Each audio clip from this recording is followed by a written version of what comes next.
안녕하세요. 여성을 위한 여성 변호사 한교우입니다. 공인중개사가 이 전세 계약을 중개를 하면서 이 전세 계약을 체결하는 그 집주인이 아닌 거를 알고, 그러니까 그 집에 월세를 살고 있는 사람을 월세를 살고 있는 걸 알면서 다른 사람에게 전대를 하는데 마치 그 월세를 사는 사람이 집주인인 것처럼 그것을 제대로 확인하지 않고 고지하지 않았다면 어떤 책임을 질까요? 되게 황당한 사안입니다. 사실관계를 좀 보겠습니다. 이분이 2015년 4월에 그 공인중개사의 중개로 집주인을 대리한 사람과 임대차 계약을 체결하고 그 집주인, 원래 이제 등기부상 집주인에게 준다는 생각으로 보증금 1억 1천만 원에 월세 20만 원을 임차를 하기로 했어요.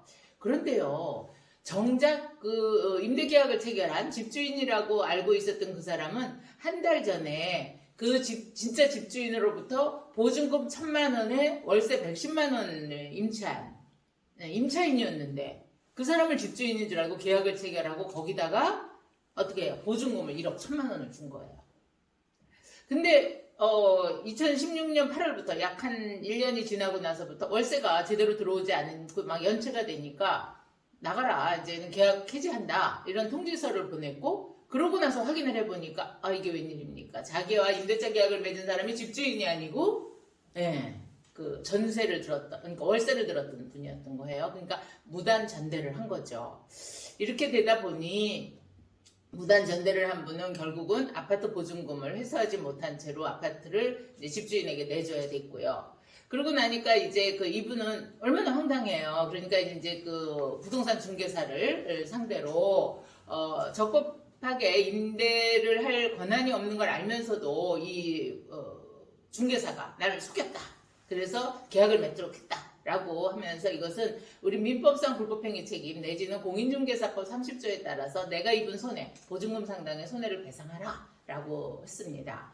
우리 공인중개사법 30조 1항에는 어떻게 되어 있냐면요, 개업 공인중개사는 중개행위를 할 때 고의 또는 과실로 거래 당사자의 재산상 손해를 발생하게 한 때는 그 손해를 배상할 책임이 있다, 이렇게 규정이 되어 있어요. 그러면 여기에서 공인중개사법이 얘기하는 고의 과실은 어떤 거냐? 공인중개사라고 하면은요, 일단은 거래 행위를 할 때 매도인이 정말 집주인인지, 그러니까 여기에서 매도인이 아니고 이제 임대인이 되겠죠? 임대인이 정말 집주인인지를 확인하고 그것을 이제 임차인에게 고지를 해줘야 되거든요. 근데 이 집주인이 임대인이라고 하는 것을, 진짜 주인이라고 하는 거 아는 것은 뭐 다른 거 있겠어요? 등기부 열람해보고 거기 등기부에 주인으로 되어 있는 사람의 주민등록증이나 이런 걸로 신분 확인을 하고 이게 일치한다 라고 하는 거를 갖고 해도 되는데 그거를 이제 소홀히 했던 거죠. 그런데도 사안이 조금 이해는 되지 않긴 합니다만, 이 그 임대인이요, 이 중개사가 이 집을 진짜 임대인이 월세 넣을 때도 중개를 했다는 거예요. 그러면 집주인을 알고 있을 텐데 그걸 확인 안 하는 게 말이 되냐? 라고 해서 결국은 중개인에게 책임을 지게 했습니다.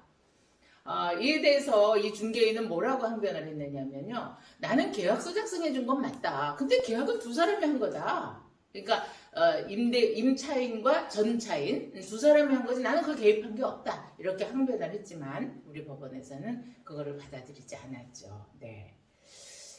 우리가 이제 물론 이제 이 경우에는 그래도 이제 전차를 한 분이 승소를 해서 부동산 중개사에게 그러한 책임을 물어서 보증금을 해소하긴 했습니다만, 우리 임차인 입장에서도요, 계약을 체결할 때 단순히 중개사 이야기만 믿지 말고, 물론 중개사가 또 이제 부동산 거래에 있어서 전문이니까 우리가 믿고 하는 게 일반적이긴 하지만, 그래도 임차인도 등기부 확인해보고 임대인의 그 신분증이라든가 이런 것을 통해서 확실하게 하는 것이 이러한 그 손해, 얼마나 이게 받는다 해도 얼마나 마음고생하고 소송하고 얼마나 괴로웠었겠어요. 그래서 이런 것을 방지하는 길인 것 같습니다. 또 궁금한 내용 댓글 주시고요, 구독, 좋아요 함께 해주십시오.